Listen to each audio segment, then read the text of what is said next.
Welcome, everyone. Let's just dive right into this explainer and demystify something absolutely crucial: how building a structural, architectural foundation for your prompts is literally the key to unlocking better AI. We're moving way beyond basic prompting today. We are going to look at the precise architecture engineering you need to turn frustrating hit-or-miss AI interactions into highly reliable, scalable workflows. So there's this brilliant quote that perfectly sets up our baseline mental model. It says to treat the AI like a smart new hire. I love this because AI isn't some omniscient oracle that can magically read your mind, right? It's a highly capable new employee that just desperately needs clear communication. If you give a new hire vague instructions, well, you're going to get a vague, off-target result.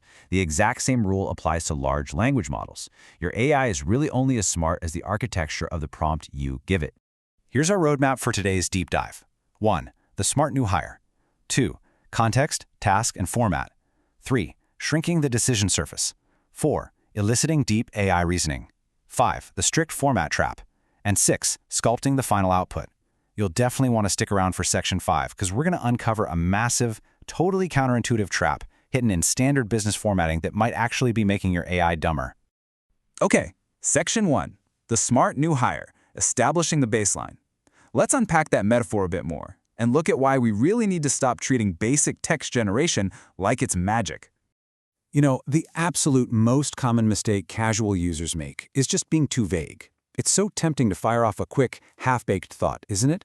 But here's the reality. Saving 15 seconds of typing up front will almost always cost you 15 minutes of rewriting a terrible output later. Other huge pitfalls include asking for way too much in a single prompt, skipping any kind of conversational follow-up, and just accepting that very first draft as a final polished product. To move past these mistakes, we desperately need structure. Section 2. Context, task, and format, the foundations of prompt architecture. Let's talk about how we actually build that structure. We need a blueprint, and these three pillars, context, task, and format, guide the AI brilliantly. Context explains what's already happened and exactly who the audience is. Task is the specific job you need done, and format is what the finished output should look like. Now pay attention to the persona aspect of the context. Telling the AI to act as an expert is quite literally one of the highest leverage techniques you can use. Those few words reliably outperform, leaving the role unstated every single time. Just look at the difference side by side here. Moving from a vague request to an engineered architectural prompt totally eliminates the guesswork. A vague prompt gets you something super generic like, water is good for you, but the engineered prompt, it defines the persona as a wellness expert, specifies a young adult audience, demands a playful tone, restricts the length to exactly 3 sentences, and even dictates a specific hashtag. You're completely controlling the output through structural communication. It's night and day. Building right on that structure, we arrive at section 3, shrinking the decision surface, removing guesswork for the AI. Let's look at some specific techniques to really fence the AI in. So the crucial takeaway here is that errors usually happen because the model has to guess what you mean. By reducing the number of implicit decisions an AI has to make on its own, a concept advanced users call constraint reduction, we dramatically lower the chance of hallucinations or off-target results. It's simple math. Less guessing equals less error. You can shrink that surface in a few incredibly effective ways. First up, delimiters. They aren't optional for complex tasks. Using clear markers like 3 hash marks or XML tags prevents the model from trying to guess where your instructions end and your actual data begins. Also use positive framing. Models are way better at following "do this" rather than "don't do that." Honestly, kind of like a toddler. If you want brief text, don't say "don't be wordy." Affirmatively tell it to use a 3-sentence paragraph. You completely remove its need to interpret your negation. All right, let's bring out the heavy machinery in section 4, eliciting deep AI reasoning. Showing the work. This is how we architect prompts for those truly complex problems. This visualization from a University of Toronto presentation highlights how chain-of-thought prompting drastically improves accuracy.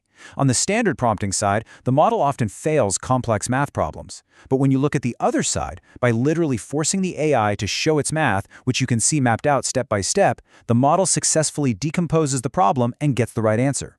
It gives you incredible insight into its reasoning path, and historically, this has been a massive breakthrough for complex tasks. A fantastic insider hack to trigger this is to explicitly command the AI to first think through the problem step by step in a hidden block before giving me the answer.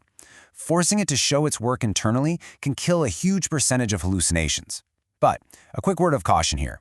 With the very newest reasoning models that already generate internal traces on their own, forcing an external chain of thought can sometimes create redundancy. So remember, there's a fine line between eliciting reasoning and just micromanaging it. Enterprise systems take this whole concept a step further. Instead of just asking the model to think, they use few-shot prompting, giving the model a few examples of exactly what the output should look like. But as these enterprise study diagrams illustrate, you don't just use static examples. Using Retrieval Augmented Generation, or RAG, systems can actually perform dynamic few-shot selection. They grab historical examples on the fly that match the specific task at hand. This teaches the model exactly how to behave without requiring expensive, rigid fine-tuning. It's just incredibly agile. Okay, here's Section 5, the plot twist I promised, the strict format trap, a surprising constraint. Because while structured frameworks and explicit examples are amazing, there's a really dangerous trap hiding in how we ask for formatted data. So, does forcing an AI to output JSON actually make it dumber? It sounds totally crazy, right? But it's a critical question for developers and business analysts. Does forcing a language model to speak in strict developer formats like JSON actually degrade its overall intelligence and reasoning ability? Well, a recent study from the ACL Anthology found that the answer is absolutely yes. As you can see by the failed test on this format-restricting prompt, researchers discover that while structured generation is vital for extracting data, forcing strict adherence to formats like JSON creates a significant decline in the model's underlying reasoning abilities. The stricter the format constraint, the greater the performance degradation in reasoning tasks. The AI gets so bogged down in making sure the brackets and commas are perfect that it just totally drops the ball on the actual logic. Which brings us to Section 6, sculpting the final output, the iterative process. If we can't always force perfect formatting on the first try without risking reasoning errors, how do we actually arrive at a masterpiece? You really got to think of prompting like sculpting. You don't start with a finished, polished statue.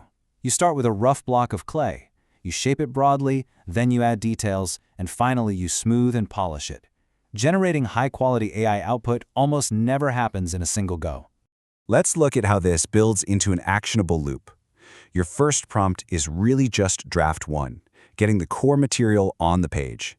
The real magic happens in the refinement stage. This is a follow-up conversation where you provide specific, targeted feedback. Finally, you move to post-processing. This is where you, the human, step in to fact-check, ensure brand formatting, and add that final human polish. You use the AI for the heavy lifting, but you keep the final editing totally to yourself. Ultimately, treating prompt engineering as structural communication is what separates the casual users from the real pros. By using the context, task format blueprint, shrinking the decision surface, allowing the model to reason freely before formatting, and treating the whole thing as an iterative sculpting process, you transform frustrating AI interactions into rock-solid, reliable workflows. So, leaving you with one final thought to chew on. If your AI is truly only as smart as your prompt's architecture, what are you going to build next? Thanks for joining me on this explainer, and I really hope this helps you build much better AI workflows.